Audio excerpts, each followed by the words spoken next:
Welcome back to the Velvet Chair. Tonight's story begins with a phone buzzing on a nightstand, one notification, a friend request. Ethan looked at the name. It was his name. He looked at the photo. It was his face. He assumed it was a scam, a cloned account. It happens every day.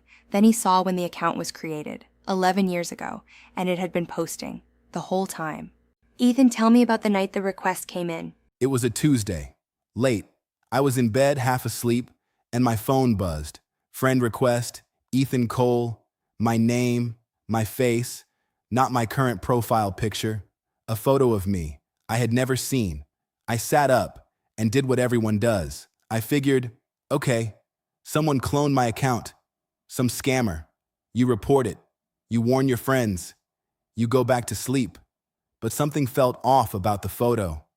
So I looked closer. It was me, maybe 10, 11 years younger, standing on a beach, wearing a green jacket. Here's the thing. I don't own a green jacket. I have never owned a green jacket, and I couldn't tell you what beach that was. I clicked on the profile, and the floor kind of tilted. Account created 11 years ago. Hundreds of posts, photos, check-ins, little updates. The first 9 months were constant, almost daily, and then, after that, only once a year, every year. On March 3rd, the same post, 11 times. Happy birthday to me. My birthday is March 3rd. I didn't sleep that night. I went through every photo on that account. The daily posts, the ones from 11 years ago, covered about 9 months. A small town, boats, a harbor, a diner with a red awning, and me, in photo after photo, laughing, cooking in a kitchen I'd never stood in, painting a fence, asleep on a couch with a dog on my chest. I have never had a dog. The captions were the worst part. They were written the way I write. Same rhythm, same dumb jokes. There's one under a photo of a burned pancake. Chef of the year, thank you for coming to my ceremony. That is exactly, word for word, the kind of thing I say. But I didn't remember any of it. Not the kitchen, not the dog, not the town, nothing. And the name on the account was mine. But everyone in the comments called him something else. Great shot, Adam. See you Saturday, Adam. Adam, you're burning the pancakes again. Adam. I searched the town from the check-ins. Port Merrow, a fishing town on the coast of Maine. I have never been to Maine. I would have sworn that to you. I would have sworn it on my life. So what did you do? The only reasonable thing. I messaged the account. I sat there for 20 minutes, writing and deleting. And in the end, I just sent, "Who are you?" The reply came in the morning. 6 words. "You used to know. Ask Diane." Diane is my mother. I drove to my parents' house that afternoon. 2 hours, and I rehearsed the whole way. I was going to be casual. I was going to ease into it. I walked into the kitchen. My mother was making tea, and all my rehearsing fell apart, and I just said, "Mom, what happened 11 years ago?"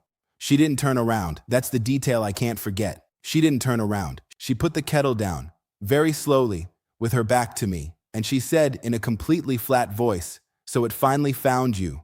Not who, it. So it finally found you."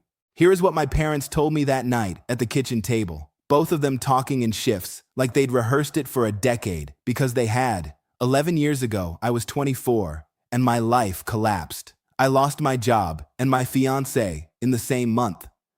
I stopped calling people. And in March, right after my birthday, I got in my car to drive to a job interview.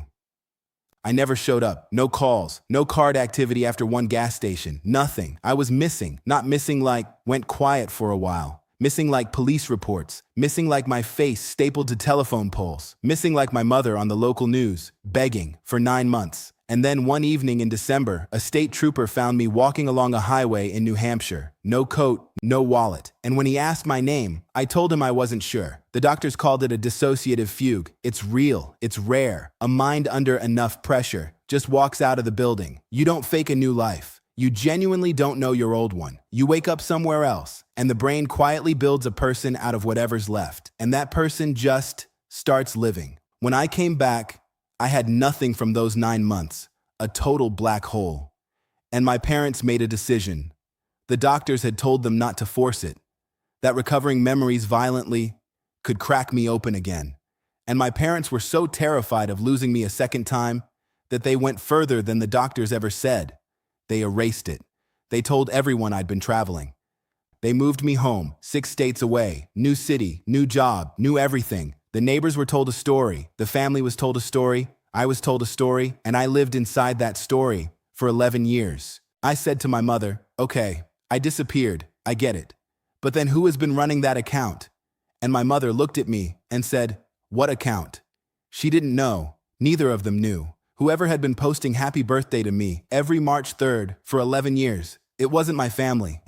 Adam, the 9 months. Somebody knew that person. Somebody did. I messaged the account again that night. I know about the fugue. I know I was Adam. I don't remember you. Please, who are you? The typing bubble appeared and disappeared for almost 5 minutes. Then, my name is Sarah. You rented the room over my father's boathouse. Come to Port Merrow, and I'll give the account back to you. It was always yours. It was always yours. I drove to Maine the next weekend. 7 hours. My hands were shaking most of the way, and I couldn't have told you why. My body knew the road. That's the thing nobody tells you about losing a piece of your life. It's not gone. It's just locked out. When I came over the hill into Port Merrow and saw the harbor, I started crying.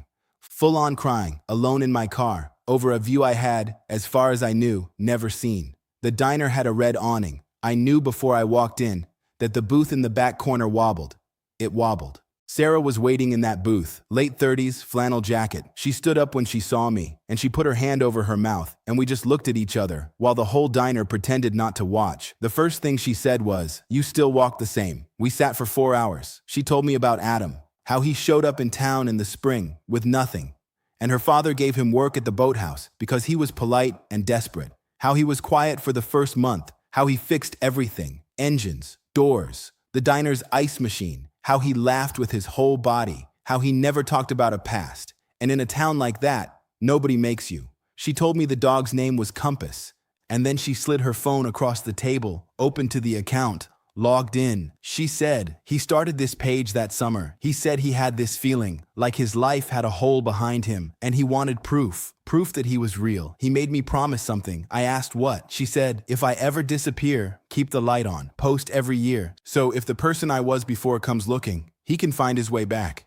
Adam knew. Some part of me, even inside the fugue, knew it wasn't permanent. And instead of being afraid of the man I'd been before, he left me a trail. I disappeared from Port Merrow in December, the same way I'd arrived, walked out, between one day and the next. They looked for me too. Posters, harbor searches. Sarah spent years thinking Adam might be dead, until a few weeks ago, when her cousin showed her a corporate conference video from Boston. And there, in the 3rd row, was Adam, in a suit, alive, with a different name on his badge. She said she sat with it for 6 days, terrified I'd forgotten everything, terrified of blowing up my life. And then she thought about the promise. Keep the light on, so he can find his way back. So she opened the account she'd been tending for 11 years, like a grave, like a garden.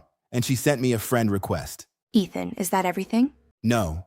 There's one more thing, and I've thought for a long time about whether to say it out loud. While we were sitting in that diner, the door opened, and a kid came in. 10, maybe 11, backpack, sneakers, hair sticking up. He came over to our booth, and he stopped, and he looked at me. And I knew, before Sarah said one word, before anything, I knew. Because looking at that kid was like looking at the photo on that account. Sarah put her hand on his shoulder, and her voice was very careful. And she said, "Milo, this is the friend I told you about." Milo, born the July after Adam disappeared. She never told me a thing in those messages. She wanted to see first what kind of man had come back. We didn't tell him that day. We did it slowly, over months, with counselors, the right way. But that afternoon, in the diner, Milo sat down next to me and pulled out a battered tin of colored pencils and started drawing boats. And he held the pencil, the way I hold a pencil, that wrong little grip, thumb over the top. 11 years. The account was never haunting me. It was waiting for me. My son was waiting for me, and the man who left the trail, the man everybody in that town still calls Adam. I used to be terrified of him, this stranger who wore my face for 9 months. Now, I think about him the way you'd think about a brother. He built a life out of nothing. He loved people who still love me. And when he felt the tide pulling him back out, he did the one thing I'll spend the rest of my life being grateful for. He kept the light on. Ethan's story is fictional, but dissociative fugue is real, and so is this question. If you lost 9 months of your life, and somewhere out there was an account showing you exactly who you were during them, would you look, or would you leave the door locked? Tell us in the comments. And don't forget to subscribe, because next week's story begins with a widow reviewing her late husband's bank statements and finding that every month, for 6 years, he paid the electric bill of a house she's never seen.